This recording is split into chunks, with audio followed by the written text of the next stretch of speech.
রোহিস cooking কর্নারের বন্ধুরা, তোমাদের জন্য এবারের চমক আমার হাতে বানানো ধোসা। এর জন্য বেশি কিছু প্রয়োজন পড়েই না। সকালের ব্রেকফাস্টের যে ইডলির যাবতীয় সরঞ্জাম থেকেই এটি ডান হয়ে যায়। চলো তাহলে দেখে নিই কী কী নেওয়া যায়।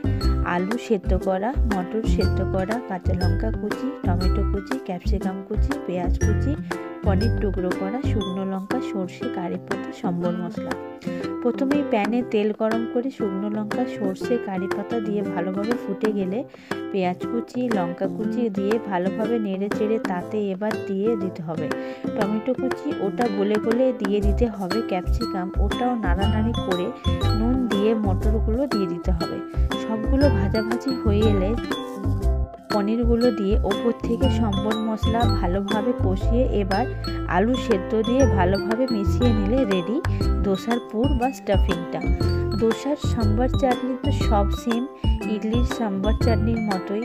ধোসাটা যেমন আমি তাওয়াতে মেলছি ঠিক তেমনি যদি সেম টু সেম তোমরাও মিলো তাহলে খুব ক্রিস্পি হয়। আচ্ছা চলো ডিটেলসে বলেই দিই।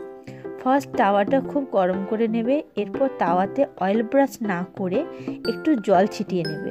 তারপর খামিটা পাতলা করে হাতায় করে চেপে চেপে মেলে নিতে হবে।